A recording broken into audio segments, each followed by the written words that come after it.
রমজানের স্নিগ্ধতায় সেজেছে ঢাকা বিশ্ববিদ্যালয়, ঐক্যবদ্ধভাবে নিজস্ব ধর্মীয় উৎসব পালনের প্রত্যয়। রমজান শুধু ইবাদতের মাস, একটা আনন্দের মাস হিসেবে আমাদের মাঝে আসে, রহমত বরকত নিয়ে আসে আমাদের মাঝে। এখানে কিন্তু নানা মত, নানা পথের শিক্ষার্থীরা কিন্তু একসাথে হলের মধ্যে সহাবস্থান করছে। এটি আসলে ফ্যাসিস্ট মুক্ত আমাদের প্রথম রমজান। অভ্যন্তরীণ নানা সমস্যায় বৈদেশিক বিনিয়োগে পিছিয়ে দেশ, দ্রুত সমাধানের পরামর্শ অর্থনীতিবিদদের। গত এই 2-3 বছরে আমাদের আসলে নতুন নতুন ইন্ডাস্ট্রি আমরা গড়ে উঠতে পারি নাই, ফলে কর্মসংস্থানের সমস্যা হয়েছে, বেকারত্বের সমস্যা হয়েছে। এইসব সমস্যাগুলো আমরা যদি সমাধান করতে পারি, করার পরে আমাদের ফেস যদি প্রফেসর ডক্টর ইউনূসের মতো ব্যক্তিত্ব থাকে, তাহলে এ দেশ ঘুরে দাঁড়াতে বাধ্য হবে। বান্দরবানের ঝিরি থেকে নির্বিচারে পাথর তুলছে স্থানীয় প্রভাবশালীরা, এতে হুমকিতে পাহাড়ের প্রাকৃতিক পরিবেশ।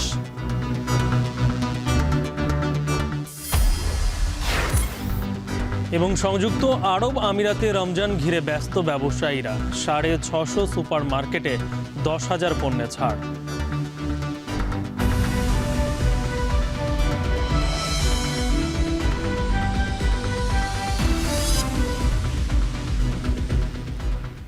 স্বাগত এখন বাজারে। পুরো আয়োজনের সঙ্গে আছে আমরা দুজন, আমি শরীফ রওশন, আমি গালিব ইবনে রিয়াজ। উত্তাল জুলাইয়ের পর শান্ত সুনিবিড় এবারের রমজানের ঢাকা বিশ্ববিদ্যালয় প্রাঙ্গণ। প্রতিটি আবাসিক হলে যেন উৎসবের আমেজ। বাধাহীন উদযাপনে উচ্ছ্বসিত শিক্ষার্থীরা বলছেন, স্বৈরাচার মুক্ত স্বাধীন উদযাপনে এবারে রমজান স্মরণীয় হয়ে থাকবে। বিস্তারিত সিফাত শাহরিয়ারের প্রতিবেদনে।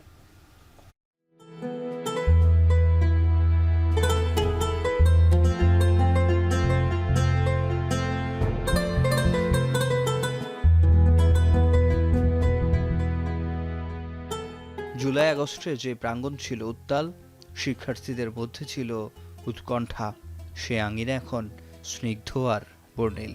স্বাগত রমাদান 2025। চাঁদ তারা মসজিদের মিনার, রমজান থিমে রঙিন ব্যানার। ঢাকা বিশ্ববিদ্যালয়ের প্রতিটি আবাসিক হলে যেন উৎসবের আমেজ। আলোকসজ্জায় তৈরি হয়েছে এক অন্য আবহ। 3 যুগ ধরে জিয়া হলে চাকরি করা ফজলুল হক শিকদারের চোখে এক অন্য রমজানের শুরু। 36 বছর চলে আমার চাকরি। এখন যেভাবে হল সাজানো হয়, এরকম হল কোনো সময় সাজানো হয় না আগে। এখন যেভাবে সাজানো হয়, এইভাবে এখন অনেক সাজানো ভালো হয়। আবাসিক শিক্ষার্থীরা বলছেন, শুধু ইবাদত নয়, আনন্দ আর ঐতিহ্য রক্ষার কাজটাও করতে চান তারা। সুন্দর একটি গেট করা হয়েছে হল কর্তৃপক্ষ থেকে। এই বিষয়টা খুব বেশি ভালো লাগতেছে আমাদের, এবং একদম মন থেকে যে ফিল করা আসলে যে এখানে রমজান আছে। রমজান আসতে, রমজান শুধু ইবাদতের মাস, একটা আনন্দের মাস হিসেবে আমাদের মাঝে আসে, রহমত বরকত নিয়ে আসে আমাদের মাঝে। যখন আমরা হাসিনা পরবর্তী সুযোগ পেয়েছি, আমরা আমাদের সেই পুরনো ঐতিহ্যগুলো, পুরনো কালচারগুলো আমরা ফিরিয়ে আনার চেষ্টা করতেছি, যাতে করে আমরা আমাদের যে হারানো কালচার ছিল, আমাদের আগামী প্রজন্মকে, নতুন প্রজন্মকে জানিয়ে দিতে পারি যে আমাদের একটা এরকম কালচার ছিল, যেটি আমরা দীর্ঘকাল যাবত দেখতে পারেন। ইফতার সেহেরিতে ধর্মচর্চা ও উদযাপনের স্বাদ উপভোগ করছেন হলের শিক্ষার্থীরা। হলটা এভাবে সুন্দরভাবে সাজানো হয়েছে, যা আমাদের অনেক ভালো লাগছে, যে ফ্যামিলির মতো একটা পরিবেশ পাচ্ছি। এখানে সবাই আমরা সিনিয়র জুনিয়র মিলে ইফতার করি, সেহরি করি, এবং যে রমজান মাস উপলক্ষে যে আমাদের যে হলের কর্তৃপক্ষের যে আয়োজনটা, এটা অবশ্যই প্রশংসার দাবিদার। এই গণঅভ্যুত্থানের ফলশ্রুতিতে আজকে আমরা ধর্মীয় স্বাধীনতার সর্বোচ্চ স্বাদ আস্বাদন করতে পেরেছি। এমনকি প্রত্যেকটি হলে এই আলোকসজ্জা প্রমাণ করে যে বাংলাদেশে প্রত্যেকটি ক্যাম্পাসে আজকে ধর্মীয় স্বাধীনতা এবং তার উদযাপনের পরিবেশ সৃষ্টি হয়েছে। পতিত সরকারের সময়ে নানাভাবে নির্যাতিতদের জন্য এক স্মরণীয় রমজান এবার। ঐক্যবদ্ধভাবে নিজস্ব ধর্মীয় উৎসব পালনের প্রত্যয় তাদের। আমাদের এই আলোকসজ্জা বার্তা দেয় যে আমরা এক এবং ঐক্যবদ্ধ আছি, এবং ইনশাল্লাহ এটি বজায় থাকবে। শিক্ষার্থীদের মধ্যে সবসময় একটা ভয় ভীতি কাজ করত, বিশেষত বিভিন্ন অনুষ্ঠান বা আলোকসজ্জা এরকম কখনো শিক্ষার্থীরা এক এবং ঐক্যবদ্ধ হয়ে করতে পারেনি। এখানে কিন্তু নানা মত, নানা পথের শিক্ষার্থীরা কিন্তু একসাথে হলের মধ্যে সহাবস্থান করছে। এটি আসলে ফ্যাসিস্ট মুক্ত আমাদের প্রথম রমজান, এবং এটি অবশ্যই আমাদের কাছে স্মরণীয়। আমরা এরকম কখনো পাইনি। বর্ণিল এই আলোকসজ্জা সম্প্রীতির বার্তা হয়ে ছড়িয়ে পড়ুক সকল শিক্ষার্থীদের মাঝে। দলমতের ঊর্ধ্বে গিয়ে মহিমান্বিত এই মাসের শিক্ষা থেকে উদ্ভাসিত হোক সকল প্রাণী, আর শিক্ষাঙ্গন হোক সম্প্রীতি আর সহ অবস্থানের। সিফাত শাহরিয়ার, এখন ঢাকা। বিশ্বে 35তম আর দক্ষিণ এশিয়ায় দ্বিতীয় অর্থনীতির দেশ হলেও বৈদেশিক বিনিয়োগে পিছিয়েই বাংলাদেশ। অর্থ বছরের জুলাই থেকে সেপ্টেম্বর পর্যন্ত এফডিআই প্রবাহ কমেছে 71%। এ সময় বৈদেশিক বিনিয়োগ $76.79 মিলিয়ন। সেটিও গেল অর্থ বছরের একই সময়ের তুলনায় 46% কম। বিনিয়োগ কমার পেছনে অভ্যন্তরীণ সমস্যাকেই দায়ী করছেন ব্যবসায়ীরা, যদিও 6 মাসে সামগ্রিক রপ্তানি প্রবৃদ্ধিকে ইতিবাচকভাবে দেখছেন অর্থনীতিবিদরা। আরও জানাচ্ছেন মুনাফ রশিদ। গেল অক্টোবরে আইএমএফের সবশেষ প্রকাশিত প্রতিবেদনে টানা তৃতীয়বারের মতো বিশ্বের 35তম অর্থনীতির দেশ হিসেবে নাম উঠে এসেছে বাংলাদেশের, আর দক্ষিণ এশিয়ায় দ্বিতীয় অর্থনীতির দেশ। তবে বৈদেশিক বিনিয়োগে কি অবস্থা? সার্বিকভাবে $5 বিলিয়ন অর্থনীতির চাকা ইতিবাচক থাকলেও বৈদেশিক বিনিয়োগে পড়েছে ভাটা। দক্ষিণ এশিয়ায় যেখানে দ্বিতীয় অর্থনীতির দেশ, বৈদেশিক বিনিয়োগে তার অবস্থান চতুর্থ। চলমান রাজনৈতিক টানাপড়নে সে সংকট তীব্র হয়েছে। চলতি অর্থবছরের জুলাই থেকে সেপ্টেম্বর পর্যন্ত সরাসরি বৈদেশিক বিনিয়োগ বা এফডিআই $360.5 মিলিয়ন থেকে কমে দাঁড়িয়েছে $104.33 মিলিয়ন, অর্থাৎ কমেছে 71%। এ সময় বিদেশি বিনিয়োগ এসেছে $76.79 মিলিয়ন, যা গেল অর্থবছরের একই সময়ের চেয়ে 46% কম। ব্যয়ের সাথে মাথাপিছু আয় বৃদ্ধি আর অধিক হারে মধ্যবিত্তের অবস্থান বিবেচনায় যেখানে বাংলাদেশ বিদেশি বিনিয়োগের সম্ভাবনাময় এক বাজার হতে পারে, সেখানে কেন এই অবস্থা? অভ্যন্তরীণ সমস্যাকে অন্যতম কারণ হিসেবে দায়ী করছেন ব্যবসায়ীরা। বিদেশি বিনিয়োগ আকর্ষণে নানামুখী নীতি প্রণয়ন হলেও তার ধারাবাহিকতা না থাকা, সেবা পাওয়ার ক্ষেত্রে দীর্ঘসূত্রতা, আর্থিক খাতে শৃঙ্খলার অভাব, আমলাতান্ত্রিক জটিলতা অন্যতম। আর গেল কয়েক মাসে তীব্র হয়েছে রাজনৈতিক অস্থিরতা। রাজনৈতিক অস্থিরতা কিংবা স্থিতাবস্থা খুব জরুরি একটা ব্যাপার। Stable government, stable policy, stable tax structure, এই জিনিসগুলো কিন্তু খুব জরুরি। আমাদের দেশে বেশ কিছু খুব ভালো মাল্টিন্যাশনাল কোম্পানি আছে, কিন্তু আমাদের ইকোনমিতে তাদের যে ওভারঅল যে এফডিআইয়ের যে কন্ট্রিবিউশন, সেই সংখ্যাটা যেহেতু কম, সেই কারণে আসলে এফডিআই নিয়ে আমাদের যে খুব একটা বড় ইকোনমির ক্ষেত্রে যে বড় ধরনের একটা ওঠানামা হয় তা কিন্তু না। সময় উপযোগী সিদ্ধান্ত ঘোষণা করতে হবে। এলডিসি গ্র্যাজুয়েশনে যাওয়ার লক্ষ্যমাত্রা এটা স্থগিত করতে হবে। তারপরে ব্যাংকিং যে সমস্যাগুলি, এই সমস্যাগুলি সমাধান করতে হবে। এনবিআর এর পলিসিগত সাপোর্ট যেগুলি, সেগুলিকে ক্লিয়ার করতে হবে। আইন শৃঙ্খলা পরিস্থিতিটাকে জিরো টলারেন্স আনতে হবে। এগুলো যদি করা যায় তাহলে বিদেশি বিনিয়োগও আসবে, দেশীয় বিনিয়োগও তখন নতুন করে চিন্তা ভাবনা হবে। সম্প্রতি চীনের সাথে যুক্তরাষ্ট্রের শুরু হওয়া বাণিজ্য যুদ্ধের সুযোগ নিতে পারে বাংলাদেশ। তবে বিনিয়োগকারীদের আকৃষ্ট করতে তৈরি পোশাক ছাড়া অন্য খাতে সে সক্ষমতাও ক্ষীণ বলে মনে করেন ব্যবসায়ীরা। বিদেশিরা যেটা সবচেয়ে বেশি ভয় পায়, যে কন্টিনিউয়াস আপনি যদি অ্যালিগেশন অফ থাকতে থাকে, আপনার করাপশন থাকতে থাকে, তখন তাদের জন্য এটা আসলে অপারেট করাটা খুব ডিফিকাল্ট হয়ে যায়। বাংলাদেশে কিন্তু আমাদের অনেকগুলো চ্যালেঞ্জ আছে এফডিআই করার জন্য। সো এই চ্যালেঞ্জগুলো আসলে উতরাতে না পারলে আমরা কিন্তু লং রানে আসলে এফডিআই অ্যাট্রাক্ট করতে পারি না। নানা রকমের সংকট, আমার এখানে গ্যাস সংকট, বিদ্যুৎ সংকট, আমার এখানে ব্যাংকিং পলিসিগত সংকট রয়েছে, এনবিআর এর নানা রকমের পলিসিগত সংকট রয়েছে, শ্রমিকের আনরেস্ট রয়েছে। তো এত কিছু আইন শৃঙ্খলা বলা চলে যে মানে একেবারে নাজুক পরিস্থিতিতে। তো এইগুলি দেখলে কোনো বিদেশি ইনভেস্টমেন্ট কিন্তু এখানে আসবে না। বৈদেশিক বিনিয়োগ কমলেও গেল 7 মাসে বেড়েছে সামগ্রিক রপ্তানি, যা গত বছরের একই সময়ের তুলনায় 11.68% বেশি। বিষয়টিকে ইতিবাচকভাবে দেখছেন অর্থনীতিবিদরা। তবে বিনিয়োগ কমে যাওয়ার কারণ চিহ্নিত করে তা দ্রুত সমাধানের পরামর্শ তাদের। ফরেন কারেন্সি একটা আনস্টেবল হয়ে গেছে, আমাদেরকে বিদেশিরা বিনিয়োগ করতে থাকার না। মুদ্রাস্ফীতি এমন পর্যায়ে পৌঁছে গেছিল যে মানুষ বিদেশিরা এনে বিনিয়োগ করার আসলে সুযোগই পাচ্ছে না। সুতরাং আমরা ফার্স্ট অ্যান্ড ফরমোস্ট হলো যে একটা স্থিতিশীল গভর্নমেন্ট আমাদেরকে আসতে হবে। বিদেশি ডাইরেক্ট ইনভেস্টমেন্টকে আকৃষ্ট করার জন্য রাজনৈতিক স্থিতিশীলতা, দুর্নীতি কমানো, ইনফ্রাস্ট্রাকচার ডেভেলপমেন্ট, তারপরে গ্যাস, বিদ্যুৎ, পানি এগুলো প্রোভাইড করা। আর একটা অন্যতম যেটা সুদের আর এমন বাড়ছে, কম ছিল 9 ছিল, সেটাকে 12-15 বা তার চেয়ে বেশি বেড়ে গেছিল। কাজে আপনাকে কস্ট অফ ফান্ড যদি 15%, 16% কস্ট অফ ফান্ড হয়, তাহলে বিনিয়োগ করা কঠিন। কোন কোন খাতে বিদেশি বিনিয়োগ দরকার তার পলিসি ঠিক করার পাশাপাশি বিনিয়োগকারীদের আকৃষ্ট করতে বাড়তি উদ্যোগ নেয়ার কথা বলছেন তারা।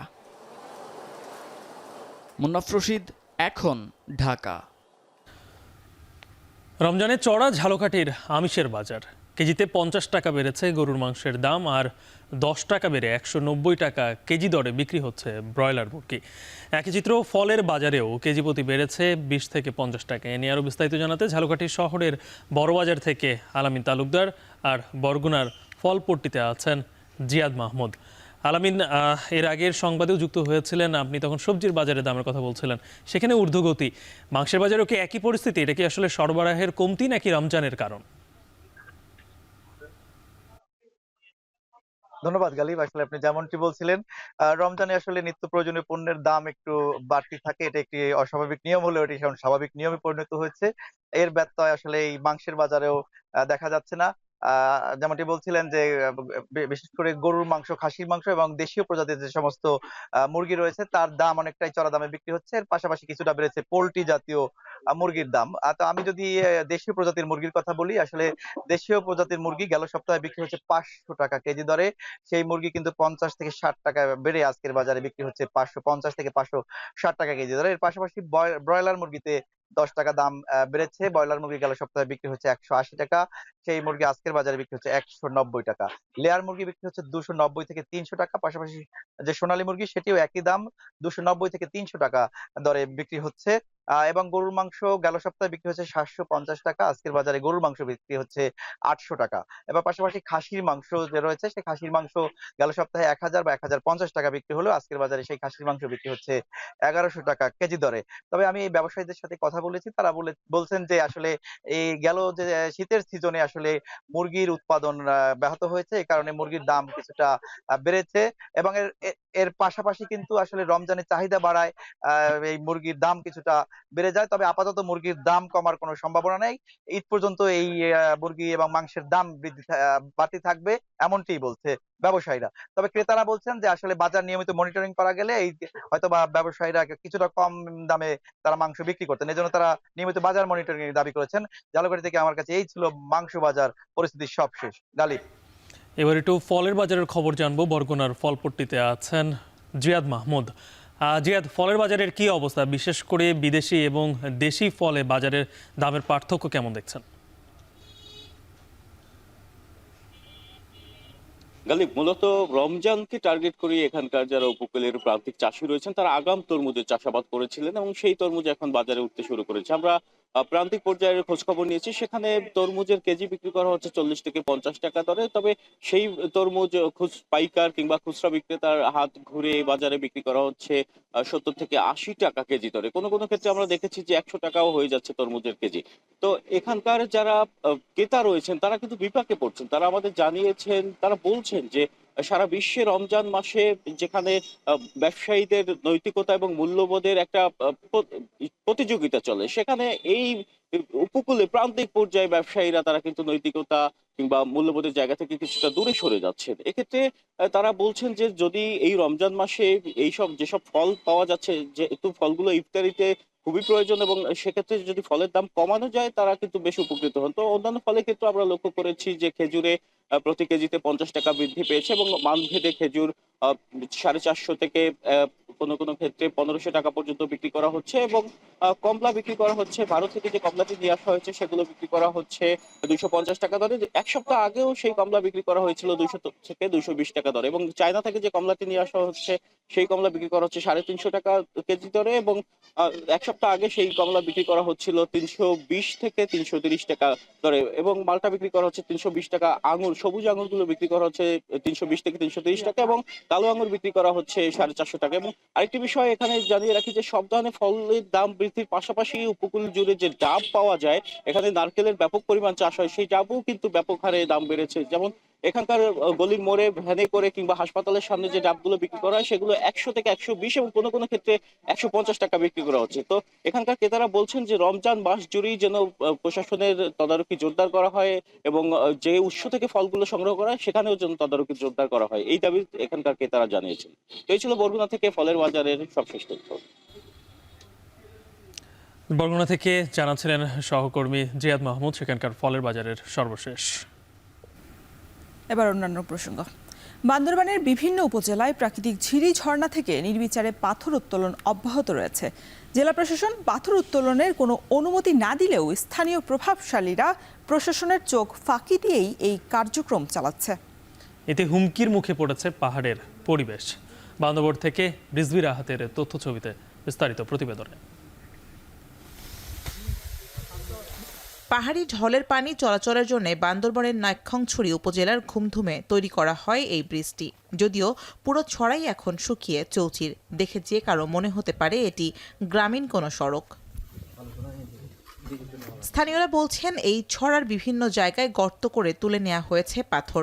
দীর্ঘদিন ধরে এমন পাথর উত্তোলন করায় শুকিয়ে গেছে পুরো ছড়া। একই অবস্থা বেশিরভাগ ছড়া ও ঝিরির। এদিকে অবাধে পাথর উত্তোলনে বাড়ছে পানির সংকট, একই সঙ্গে কমছে কৃষি আবাদ। স্থানীয় প্রভাবশালী মহলের যোগসাজশে দীর্ঘদিন ধরে পাথর উত্তোলন চলছে বলছেন স্থানীয়রা।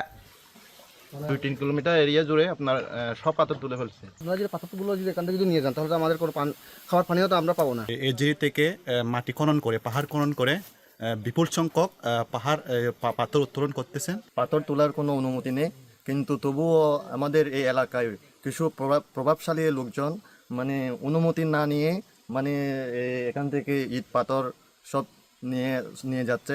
এদিকে উপজেলা প্রশাসন বলছে পাথর তোলা নিষিদ্ধ হলেও অনেকেই আগের নেয়া অনুমতিপত্র দেখিয়ে ঝিরি ও পাহাড় খুঁড়ে পাথর উত্তোলন করছে। এ বিষয়ে বিভিন্ন সময় অভিযান চলমান রয়েছে বলছেন কর্মকর্তারা। আমি ব্যাপারটা সম্পর্কে জেনেছি, ইতিমধ্যে আমি আমাদের বান্দরবনের যে পরিবেশ অধিদপ্তর তাদেরকে ব্যাপারটা জানিয়েছি। তারা অভিযান পরিচালনা করার সিদ্ধান্ত নিয়েছেন, সহসায় হয়তো তারা আসবেন। আমি ইতিমধ্যে আমাদের ওখানে যে বাংলাদেশ সীমান্তে যে বিজিবি আছেন তাদেরকেও জানিয়েছি, তারাও ব্যাপারটা নিয়ে কাজ করছেন। দুর্গম এলাকায় শুধু আইন প্রয়োগ করে পাথর উত্তোলন বন্ধ করা সম্ভব নয় বলে মনে করছে প্রশাসন। সেজন্য স্থানীয়দের মধ্যে সচেতনতা সৃষ্টির তাগিদ দিচ্ছেন তারা। এখন বান্দরবান। হবিগঞ্জের হাজমেরীগঞ্জে গেল বন্যায় ভেঙে যাওয়া কোয়ার ঢালা স্লুইস গেটের সংযোগ সড়ক 8 মাসেও মেরামত হয়নি। এতে বিঘার পর বিঘা জমির বড় ফসল নিয়ে চরম দুশ্চিন্তায় পড়েছেন কৃষকরা। তাদের দাবি স্লুইস গেটের ভাঙা অংশটি দ্রুতই মেরামত করা না হলে চৈত্রের মাঝামাঝি সময়ে কুশিয়ারা নদীতে পানি আসলে ডুবে যেতে পারে 3 উপজেলার বড় ফসল। হবিগঞ্জ থেকে আরও জানাচ্ছেন কাজল সরকার। গেল বছরের 4 জুন হবিগঞ্জের আজমেরীগঞ্জ বদলপুর সড়কের কুশিয়ারা তীরবর্তী কোয়ার ঢালা স্লুইস গেটের দুপাশের সংযোগ সড়ক ভেঙে যায়। সময়ের সাথে ভাঙনটি আরও বড় আকার ধারণ করে, তবে দীর্ঘ 8 মাসেও এটি মেরামতের উদ্যোগ নেওয়া হয়নি। এদিকে হাওর জুড়ে শেষ হয়েছে বড় আবাদ, আর মাস দেড়েক পরই ফসল ঘরে তোলার সময়। কিন্তু কোয়ার ঢালা স্লুইস গেটের সংযোগ সড়কের বাঁধ এখনও মেরামত না করায় 3 উপজেলার কৃষকরা দুশ্চিন্তায় পড়েছেন। তাদের আশঙ্কা চৈত্রে আগাম বৃষ্টিপাত হলে কুশিয়ারা নদীর পানি হাওরে ঢুকে পড়বে, এতে তলিয়ে যাবে বিস্তীর্ণ ফসলি জমি। অনেক বয়ে আছি, আতঙ্কে আছি। চৈত মাসের শেষ হয় এগুলা বৈশাখে তো ক্ষতিগ্রস্ত হইয়া ভাঙিয়া অনেক ক্ষতি করতে পারে। যদি মনে হয় মাসের 1.5 মাসের ভিতরে না বান্ধা হয় তো এই বাঁধ আর বান্ধার মতো সম্ভব না। এই বান্ধা ছুটলে বাদে এই আওয়ার থেকে দৌড়ে করে ভাতারে ছুটে পানি। এই সংযোগ সড়কটির দায়িত্বে রয়েছে জেলা প্রকৌশল অধিদপ্তর। ঠিকাদারের সঙ্গে চুক্তি করে দ্রুত কাজটি সম্পন্ন করার নির্দেশ দেয়া হয়েছে বলে জানান সংস্থাটির নির্বাহী প্রকৌশলী। চুক্তি স্বাক্ষরিত হয়েছে, ঠিকাদারকে উক্ত কাজটি জরুরি ভিত্তিতে মেরামত করার জন্য নির্দেশনা প্রদান করা হয়েছে। চৈত্রের মাঝামাঝি সময়ের আগেই উক্ত স্লুইস গেটের অ্যাপ্রোচের সড়কটি মেরামত করা সম্ভব হবে ঠিকাদার। এর আগে 2022 সালে কোয়ার ঢালা স্লুইস গেটে ভাঙন দেখা দেয়, পরে ত্রুটিযুক্ত মেরামতের কারণে আবারও তা ভেঙে যায়। তবে এবার যেন শক্তিশালী বাঁধ তৈরি করা হয় এমনটাই দাবি কৃষকদের। কাজল সরকার, এখন হবিগঞ্জ। ক্যান্সার সহ নানা দুরারোগ্য ব্যাধি নিরাময়ে বাড়ছে ঔষধি গাছের চাহিদা, যার কারণে কুমিল্লায় বাণিজ্যিকভাবে বাড়ছে ঔষধি গাছের চাষাবাদ। কম খরচে বেশি মুনাফায় আগ্রহ বাড়ছে চাষিদের। বাড়তি ঔষধি গাছ সহ বৈচিত্র্যময় ফল ও সবজি চাষে সহায়তা দেওয়ার কথা বলছে কৃষি অধিদপ্তর। খালেদ সাইফুল্লাহর প্রতিবেদন, ক্যামেরায় ছিলেন কামরুল হাসান। শালগমের মতো দেখতে, কিন্তু এটা শালগম নয়, এটা বিট। কুমিল্লার বরুড়ার ইউনানি চিকিৎসক জাকির হোসেন উপরে বাকলটা। বাড়ির আঙ্গিনা থেকে শুরু করে ফসলি মাঠ চাষ করেছেন প্রায় 150 প্রজাতির ঔষধি গাছ। এর মধ্যে শুধু 80 শতক জমিতে আবাদ করেছেন বিট। জাকিরের ভাই শাহনেওয়াজও আয়ুর্বেদিক চিকিৎসক। তার বাড়ি জুড়ে রয়েছে ননিফল, করসল, লালচন্দন, সাদা চন্দন, আলু বোখারা, লেমন গ্রাস, নিশিন্দা, সুইট বাসিল, অ্যাভোকাডো, মোরিঙ্গা, পানপরাগের মতো দুর্লভ ঔষধি গাছ। বিটরুট সহ এসব গাছ চাষ করে বেশ লাভবান তারা। 2 থেকে 300 কেজি উঠাচ্ছি, উঠিয়ে বাজারে দিয়ে দিচ্ছি, ওটা চলে যাচ্ছে। এবং আমাদের এটা খরচটা হলে আমাদের এই শতকে 80 শতকে আমাদের 70,000 টাকা খরচ হয়েছে। লাভ হবে হয়তো 6 থেকে 7 থেকে 8 লাখ টাকা হবে। চাহিদা প্রচুর, আমার যে পরিমাণ করেছি এর থেকে 10 গুণ অর্ডার আছে আমার। প্রতিদিনই আমাদের এখানে খুব ভিড় জমায়, বিভিন্ন এলাকা থেকে মানুষ এসে মানে খাওয়ার জন্য, নেওয়ার জন্য আসে এই জন্য যে নতুন একটি পণ্য যেটা হার্ট, লিভার, কিডনিকে ভালো রাখে, হার্ট ফেলিউর থেকেও মুক্ত করে। এই কথাগুলো যখন আমরা ফেজে বলি, এগুলো শোনার পরে তারা উদ্বুদ্ধ হয়ে আসে, আয়সা খুব নিয়ে যায় এবং প্রচুর চাহিদা আছে এটা। ক্যান্সার সহ নানা দুরারোগ্য ব্যাধি নিরাময়ে এসব ঔষধি গাছের চাহিদা রয়েছে বেশ। 90 দিনে পরিপক্ক হয়ে যাওয়ায় মাঠ থেকে বিটরুট সংগ্রহ করেন ভোক্তারা। যেহেতু এটা স্বাস্থ্যের জন্য অত্যন্ত উপকারী, সেই হিসাবে আমরা এটা এখান থেকে এনে কিনে আমরা নিয়ে যাই এবং আমরা খাই। কারো প্রেশার, কারো লিভার, কারো হার্টের এই সমস্ত জানাশোনা হতে বা চিকিৎসা বিজ্ঞানে তারা এখানে বীজ জমায়, এগুলো নিয়ে যায় তারা খাওয়ার জন্য। আমি একজন ব্যবসায়িক, আমি এটার জানার জন্য এখানে আসছি এবং এটা খাই আমরা আনন্দ পাই, এই জন্য আমরা এখানে নিতেছি। নেইও কৃষি বিভাগ বলছে একই ধরনের ফসলের উপর নির্ভরশীলতা কমিয়ে বৈচিত্র্যময় চাষ করে বেশি লাভ করতে পারছেন চাষিরা। বিটরুটটা হলো খুবই একটা হলো উচ্চ মূল্যের এবং এটা পুষ্টি গুণের দিক থেকে এটা অনেক বেশি গুরুত্বপূর্ণ। এখানে পটাশিয়াম আছে, ম্যাগনেসিয়াম, এটা অ্যান্টিঅক্সিডেন্টও বেশি, যার কারণে এটা মানে ক্যান্সারের বিরুদ্ধে কাজ করে বলে অনেকে মনে করে। এই ওষুধি গুণ সম্পন্ন ফসল বা ফল চাষেও যেন কৃষকরা এগিয়ে আসে, সেই জন্য আমরা আমাদেরকে উদ্বুদ্ধ করে থাকি। আমাদের বিভিন্ন উপসহকারী কৃষি কর্মকর্তাগুলো জনের উঠান বৈঠকের মাধ্যমে আমরা কৃষকদেরকে উদ্বুদ্ধ করে থাকি। ঔষধি গাছগুলো শুধু আমাদের স্বাস্থ্য সুরক্ষায় কাজ করে না, বরং পরিবেশ এবং প্রাণজগতের ভারসাম্য রক্ষা করতে গুরুত্বপূর্ণ ভূমিকা পালন করে। গ্রামীণ পরিমণ্ডলে ঔষধি গাছের চাষাবাদ বাড়লে ভোক্তাদের কাছে তা আরও সহজলভ্য হবে। খালেদ সাইফুল্লাহ, এখন কুমিল্লা। সময়ের সাথে কৃষি পদ্ধতির পরিবর্তন হয়েছে, আধুনিকায়ন হয়েছে সেচ ব্যবস্থার। তবে সময়ের তুলনায় পিছিয়েছে পটুয়াখালীর সেচ ব্যবস্থা। ফসল উৎপাদনের সুবিধায় কৃষি জমির অভ্যন্তরে খাল কাটা হলেও ভরাট এবং দখল হয়ে যাওয়ায় এসব খাল এখন কোনো কাজেই আসছে না। বিশেষজ্ঞরা বলছেন উপকূলীয় কৃষি এবং পরিবেশ বাঁচাতে এসব খাল পুনরুদ্ধার জরুরি। আরও জানাচ্ছেন জসিম পারভেজ। উপকূলীয় অঞ্চলে কৃষিকাজের সুবিধার্থে জিয়াউর রহমানের শাসনামলে খাল খনন করা হয়। এতে সুবিধাও পান পটুয়াখালীর কৃষকরা।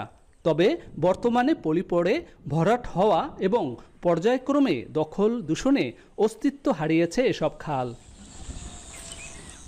এর মধ্যে কলাপাড়া উপজেলায় 125টির মধ্যে প্রায় 65টি খালে পানি প্রবাহ বন্ধ হয়ে গেছে, বাকিগুলো অস্তিত্ব সংকটে। এতে বর্ষা মৌসুমে তৈরি হচ্ছে জলাবদ্ধতা, আর শুষ্ক মৌসুমে তীব্র পানির সংকটে ব্যাহত হচ্ছে ফসল উৎপাদন। আমাদের জল বাজ্যে থাকে, এর জন্য আমাদের ক্ষতি হয় অনেক। আমাদের এই খালটা যাতে খনন হয় তাইলে আমাদের ভালো হয়। সূর্যমুখী বা অন্যান্য রবি শস্যতে পানি দেওয়া যায় না, সেচ দেওয়া যায় না, অনেক দূর থেকে পানি আনতে হয়। পুকুরে পানি আসলে এই নিয়ে দিছি, এখন তো খালে বিলেও জল নাই।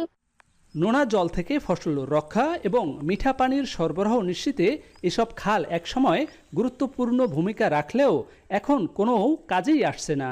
কৃষকের স্বার্থ রক্ষার বিষয়টি গুরুত্ব না পাওয়ায় খালগুলো ভরাট হয়ে কৃষি জমির সঙ্গে মিশে গেছে। এতে কৃষি ও পরিবেশের উপরও বিরূপ প্রভাব পড়েছে।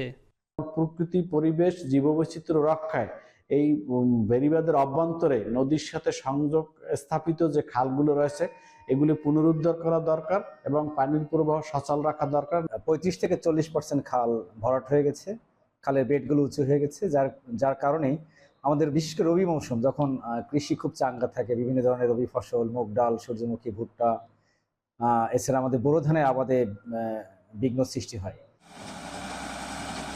তবে সংশ্লিষ্ট বিভাগের দাবি এরই মধ্যে খাল খননের কাজ শুরু হয়েছে। মোবাইল কোর্টের মাধ্যমে অবৈধ দখলদার এবং যারা বিনা অনুমতিতে টপসয়েল নষ্ট করছেন বা খাল দখল করে আছেন তাদের বিরুদ্ধে অভিযান চালানোর জন্য প্রাথমিকভাবে 162টি খাল শনাক্ত করা হয়েছে। এর মধ্যে অনেক খাল যা ভরাট ছিল, যাহা পানি উন্নয়ন বোর্ড, বলুগোল প্রজেক্ট এবং 64 জেলা প্রজেক্টের মাধ্যমে খনন করা হয়েছে। 25 বছর আগেও দক্ষিণ অঞ্চলের জমি অনুর্বর ছিল, বর্তমানে সে জমি উর্বরতায় পরিণত হয়েছে, চাষি সংখ্যাও বেড়েছে, কিন্তু কৃষি জমির অভ্যন্তরে যে খালগুলো রয়েছে সে খালগুলো এখন মরা খালে পরিণত হয়েছে। কৃষি সংশ্লিষ্ট অধিদপ্তর ও সরকারি কর্মকর্তাদের যৌথ উদ্যোগে যদি কৃষি জমির অভ্যন্তরের এই খালগুলো যদি পুনর্খনন এবং দখলমুক্ত করে কৃষকদের সেচ কাজে ব্যবহার উপযোগী করে তোলে, তবেই উপকূলীয় অঞ্চলের কৃষকদের কৃষির জমির উর্বরতা বাড়বে এবং ফসল উৎপাদনে তারা সফলতা অর্জন করবে বলে দাবি কৃষকদের। জসিম পারভেজ, এখন পটুয়াখালী। এদিকে জামালপুরে বিস্তীর্ণ চরাঞ্চল জুড়ে এবার ব্যাপক হারে সরিষা চাষ করেছেন কৃষকরা। অনুকূল আবহাওয়া আর সঠিক পরিচর্যার কারণে এবার বাম্পার ফলন হয়েছে সরিষার। চলছে মাড়াই ও শুকানোর কাজ। 5 থেকে 600 টাকা বেড়ে প্রকারভেদে সরিষার মন বিক্রি হচ্ছে 2000 থেকে 3200 টাকায়। জুয়েল রানার প্রতিবেদন। যমুনা, ব্রহ্মপুত্র সহ বিভিন্ন নদীর চরাঞ্চল ও সমতল কৃষি জমিতে প্রতি বছরই চাষ হয় সরিষা। তবে এবছর কৃষকদের আগ্রহ ছিল চোখে পড়ার মতো। হলুদ ফুলের গালিচার মাঠ, যা এখন রূপ নিয়েছে সবুজ ও বাদামি বর্ণের দানায়। চাহিদা বাড়ায় সরিষার দামও বেড়েছে। গত বছরের তুলনায় প্রতি মণ 500 থেকে 600 টাকা বেশি দামে বিক্রি হচ্ছে নতুন সরিষা। এতে লাভের মুখ দেখছেন কৃষকরা। আমার বাজার যেভাবে আছে, যদি আশা করি যে ফলন হয় তাহলে 50 থেকে 60,000 টাকার মতো আমি আশা করি আমি রেট পাবো, এই টাকা ইনকাম করতে পারবো। বাজার ভালো আছে, 3200 টাকা মন। এখন তাতে দেখা যাইতেছে যে আমার অনেক টাকায় লাভ। আল্লাহ দিলে ফলন খুব অন্যান্য বছর খুব ভালো হয়েছে। এই বাজারটা যদি সর্বশেষ পর্যন্ত কৃষক পায় তাহলে মোটামুটি ভাবে তারা চলতে পারবে আর কি। বড় বড় তেল উৎপাদনকারী প্রতিষ্ঠানগুলো ইতিমধ্যে বাজার থেকে সরিষা সংগ্রহ করে মজুত করছে। প্রকারভেদে প্রতি মণ সরিষা 2000 থেকে 3200 টাকায় কেনাবেচা হচ্ছে। এবার সরিষার বাজার ভালো, বাংলাদেশের বিভিন্ন প্রান্তে বিক্রি করি, প্রায় সারা বাংলাদেশ বিক্রি করি। এইভাবে যদি সরিষার বাজারটা এই 3000, 3100, 3200 থাকে, তাহলে কৃষক এটা আবাদ করতে আগ্রহী হবে। 30 থেকে 35 লাখ টাকার সরিষা বিক্রি হবে, ক্রয় বিক্রয় হবে। জেলায় চলতি বছরে প্রায় 60,000 টন সরিষা উৎপাদিত হচ্ছে, যার বাজার মূল্য 500 কোটি টাকার বেশি। কৃষি সম্প্রসারণ অধিদপ্তরের সকল স্তরের কর্মকর্তাগণ আমদানি নির্ভর সয়াবিন তেলের ব্যবহার কমিয়ে সরিষার তেলের ব্যবহার বৃদ্ধিতে সর্বোচ্চ প্রচেষ্টা চালিয়ে যাচ্ছে।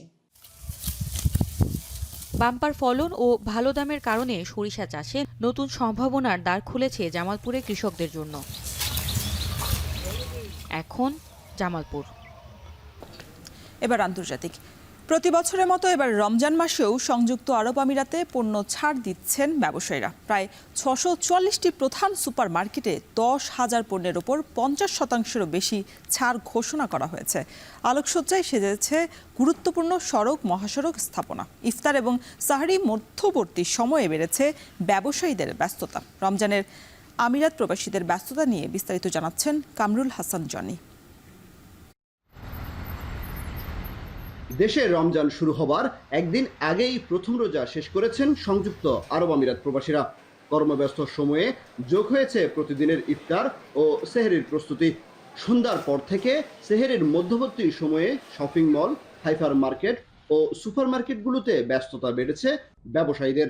এখানে মসজিদ ভিত্তিক ইফতারিগুলো বন্টন করা হয়। আবার বিশেষ করে যারা এখানে আপনার বিশেষ করে দুবাই পুলিশ কিংবা অন্যান্য প্রতিষ্ঠান যারা আছে, স্বেচ্ছাসেবী সংগঠনগুলো ইফতার বন্টন করেন। প্রতি বছরের মতো এবারও আমিরাত জুড়ে পবিত্র রমজান উপলক্ষে পণ্য ছাড়ের প্রতিযোগিতা চলছে। দেশটির প্রায় 644টি প্রধান সুপারমার্কেট রমজান মাসে 10,000 পণ্যের উপর 50%-এরও বেশি ছাড় ঘোষণা করেছে। আমিরাতের সংশ্লিষ্ট মন্ত্রণালয় এই তথ্য জানায়। এমনকি নির্দিষ্ট 9টি নিত্য প্রয়োজনীয় পণ্যের উপর দাম বাড়ানোর নিষেধাজ্ঞা রয়েছে কর্তৃপক্ষের।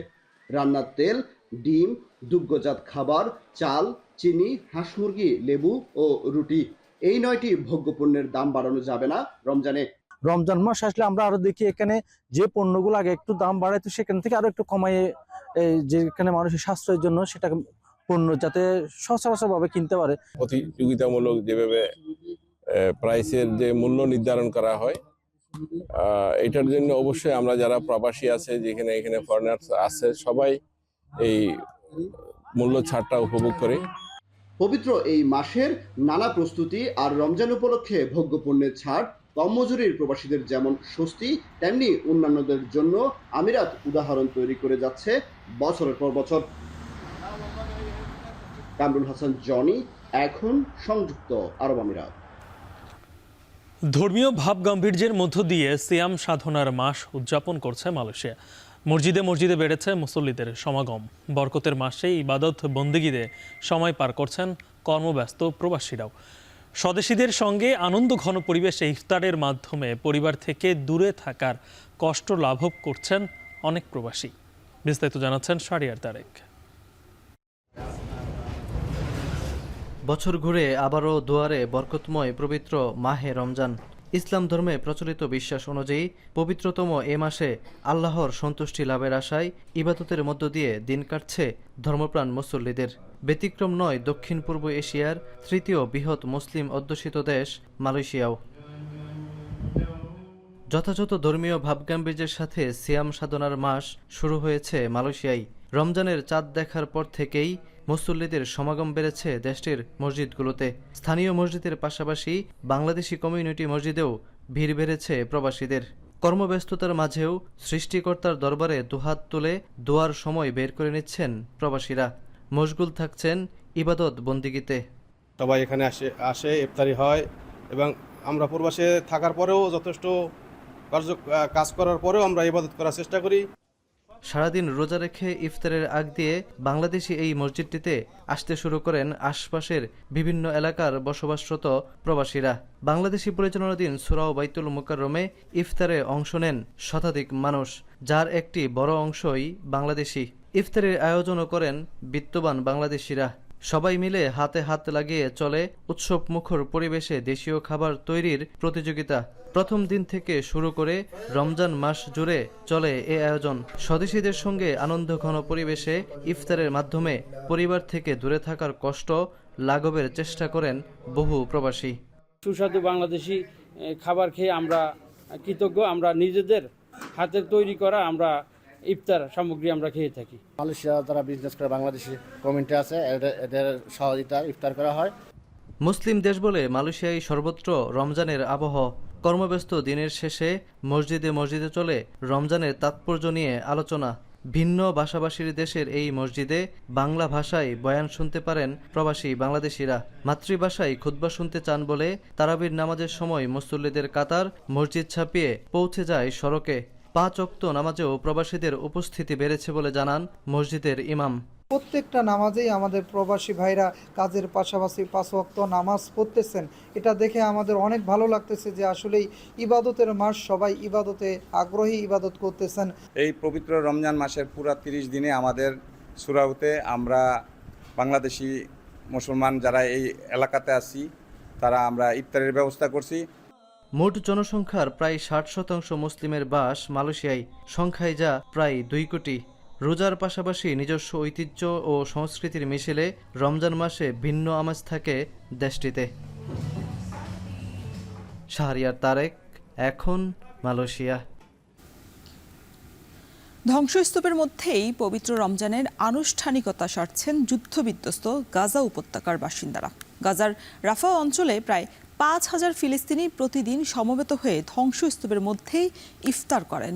সাময়িক যুদ্ধবিরতির কারণে আপাতত হামলা বন্ধ থাকলেও উপত্যকাটিতে নিত্যপণ্যের দাম এখনও আকাশ ছোঁয়া। এদিকে দ্বিতীয় ধাপের যুদ্ধবিরতি চুক্তি নিয়ে শঙ্কায় আছেন গাজাবাসী। আরও জানাচ্ছেন তানভীর জনি। শোক ও বেদনার মধ্যেই রমজান মাসের রোজা ও ইবাদত পালন করছেন ফিলিস্তিনিরা। রমজান মাস ঘিরে বিশ্বের বিভিন্ন প্রান্তে মানুষ যখন নানা আয়োজনে ব্যস্ত, তখন গাজায় বেজে উঠছে যুদ্ধের আর্তনাদ। যুদ্ধবিরতি স্থায়ী হবে কিনা তা নিয়েও উদ্বিগ্ন সবাই। প্রায় 16 মাসের যুদ্ধে গাজা উপত্যকার ঘরবাড়ি, মসজিদ, স্থাপনা সব গুড়িয়ে দিয়েছে ইসরায়েলিরা। নামাজ পড়ারও জায়গা নেই তাদের। গাজার রাফা অঞ্চলে ধ্বংসস্তূপের মধ্যে সমবেত হয়ে একসঙ্গে ইফতার করেন স্থানীয় বাসিন্দারা।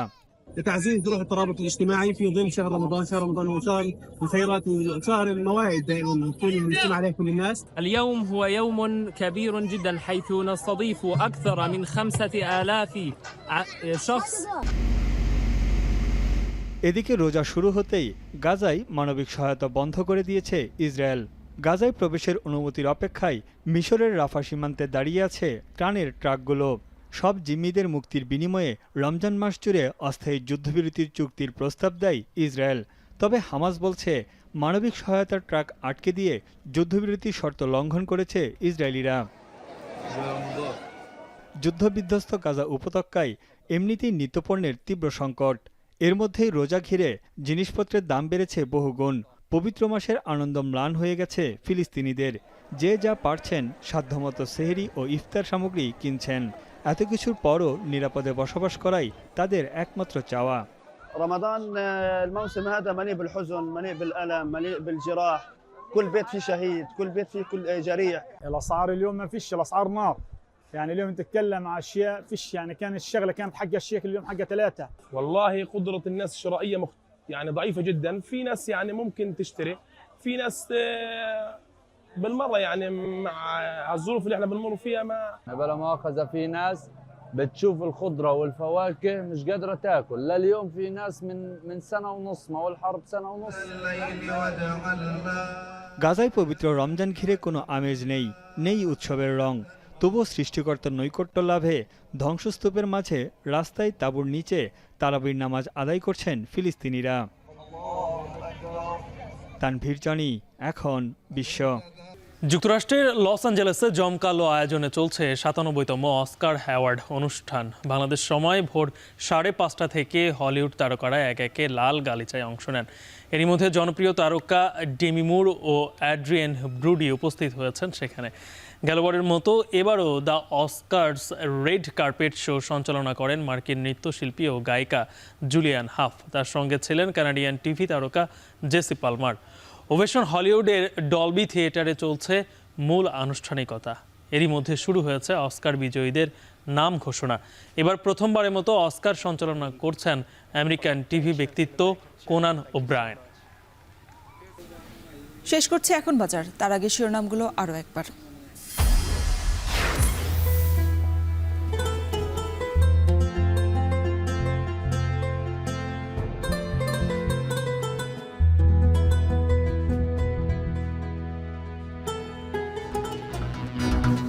রমজানের স্নিগ্ধতায় সেজেছে ঢাকা বিশ্ববিদ্যালয়। ঐক্যবদ্ধভাবে নিজস্ব ধর্মীয় উৎসব পালনের প্রত্যয়। রমজান শুধু ইবাদতের মাস, একটা আনন্দের মাস হিসেবে আমাদের মাঝে আসে, রহমত বরকত নিয়ে আসে আমাদের মাঝে। এখানে কিন্তু নানা মত, নানা পথের শিক্ষার্থীরা কিন্তু একসাথে হলের মধ্যে সহাবস্থান করছে। এটি আসলে ফ্যাসিস্ট মুক্ত আমাদের প্রথম রমজান। অভ্যন্তরীণ নানা সমস্যায় বৈদেশিক বিনিয়োগে পিছিয়ে দেশ, দ্রুত সমাধানের পরামর্শ অর্থনীতিবিদদের।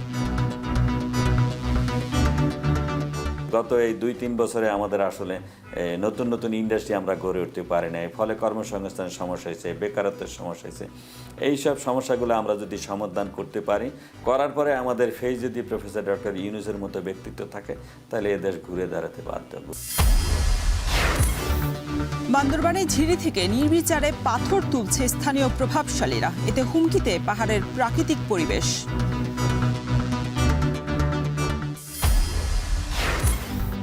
এবং সংযুক্ত আরব আমিরাতে রমজান ঘিরে ব্যস্ত ব্যবসায়ীরা। 650 সুপার মার্কেটে 10,000 পণ্যে ছাড়।